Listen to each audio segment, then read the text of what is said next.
டோனி, சச்சின், கோலிக்குலாம் ஒரு நியாயம், ரோஹித்துக்கு ஒரு நியாயமா?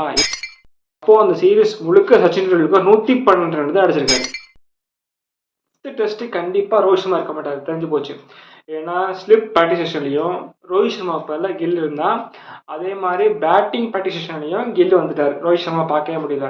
அதே மாதிரி கம்பீர்ட்ட கேட்டதுக்கு கம்பீர் என்ன சொன்னாருன்னா, இது நாளைக்கு தெரியும் அந்த மாதிரி சொன்னாரு. ஸோ அஃபிஷியல் தெரிஞ்சு போச்சு ரோஹித் சர்மா நாளைக்கு விளாட மாட்டாருன்னு. இது ஒரு நியாயமான செயலா? கண்டிப்பா கிடையாது. ஃபர்ஸ்ட் டெஸ்ட் ரோஹித் சர்மா விளையாடவே இல்லை. ரெண்டாவது டெஸ்ட் அவர் பொசிஷன்ல விளையாடல, மிடில் விளையாட சொன்னீங்க. மூணாவது டெஸ்ட் மிடில் விளையாண்டாரு. ஓப்பனா 8 வருஷம் விளையாண்டுட்டு மிடில் ஆடினா எப்படி விளையாட முடியும்? அவரை சாக்ரிஃபைஸ் பண்ணாரு அந்த இடத்த. சரி, ஃபோர்த் திரும்பியும் ஓப்பனிங் வந்தார். அதாவது அப்போ 2 மேட்ச் தான் அவன் பொசிஷன் விளையாண்டுருக்குது. அதுக்குள்ளே அடிச்சு பார்த்துறீங்களே நியாயமா? இந்த வருஷம் மார்ச் மாதம் வந்து லாஸ்ட் 100 அடிச்சிருக்காரு. மார்ச் 7, 2024 இங்கிலாந்து எகென்ஸ்டா செஞ்சுரி அடிச்சாரு. அந்த சீரீஸ்ல இங்கிலாந்து எகென்ஸ்டா 2 செஞ்சுரி அடிச்சாரு, ஒரு ஆஃப் செஞ்சுரி வேற. இதுக்கு அடுத்து பங்களாதேஷோட 3 டெஸ்ட், நியூசிலாந்தோட 3 டெஸ்ட் ஒழுங்கா விளையாடல. அதுக்காண்டி வர தூக்குறீங்களே, இது நியாயமா? இது இவருக்கு மட்டும் தான் நடக்குதா கேட்டா, இவருக்கு மட்டும் தான் நடக்குது. இது நீங்க 2012 இங்கிலாந்து வந்து இந்தியா வந்துருந்துச்சு. அப்போ அந்த சீரீஸ்ல நமக்கு ஏமாத்தது 2-1. அப்போ அந்த சீரீஸ் முழுக்க சச்சின் டெண்டுல்கர் 112 ரன் தான் அடிச்சிருக்காரு. சச்சின் டெண்டுல்கர் எவ்வளவு பெரிய ஆளு? அப்ப கேப்டனா இருந்தது தோனி. அவங்களா தூக்குனீங்களா நீங்க? அடுத்த ஆஸ்திரேலியா டெஸ்ட்டுக்கு அவங்க 2 பேரும் எதுவும் பண்ணவே இல்லை. நீங்க தூக்குனது யார்? யுவராஜ் சிங்க.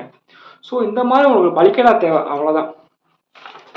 இதுவே இன்னொரு ஷார்ட்ஸ் ஒன்று விராட் கோலி நடுவில் இடையில ஒரு கொஞ்ச காலத்தில் 22 நவம்பர் 2019 அன்னைக்கு 136 ரன்னு அவர் தான் பங்களாதேஷ் எகென்ஸ்ட் அடிச்ச லாஸ்ட் செஞ்சுரி. எப்போ? 22 நவம்பர் 2019. அதுக்கடுத்து மார்ச் 9, 2023 செஞ்சுரி அடிச்சிருக்காரு. இதுக்கு இடையில 20, 21, 22, 23 4 வருஷம் செஞ்சுரி அடிக்காம நாட்டுக்க டெஸ்ட் டீம்ல.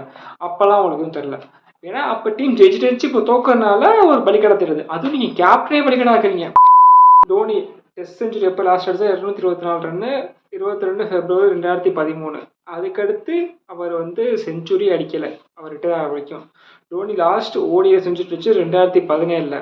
அதுக்கடுத்து 2019 அவர் வெளியே போகிற வரைக்கும் செஞ்சுரி அடிக்கல. இவங்க எல்லாத்துக்கும் டைம் கொடுத்துனீங்க, ரோஹித்தையும் கொடுக்க மாட்டீங்க. ரோஹித் தான் அவங்க இலக்காரமாட்டாங்க. இதே மாதிரி நிறைய சீரீஸ் பார்த்துட்டேன். இந்த ஐபிஎல்ல மும்பை இந்தியன்ஸ் அப்படி தான் பண்ணிங்கச்சு. அதை விடுங்க, அது லீக் கிரிக்கெட், அது குப்பை, அதை விட்டுருங்க. ஆனால் இங்கிலாந்து கிரிக்கெட்டில் அவர் டைம் கொடுத்துருக்கணும். ஏன்னா அவர் இந்த வருஷம் டெஸ்ட் செஞ்சுரி அடிச்சிருக்காரு. அதுக்கடுத்து இன்னும் ஒரு 2 சீரீஸ்லாம் நீங்கள் கண்டுபிடிச்சிருவீங்களா என்ன?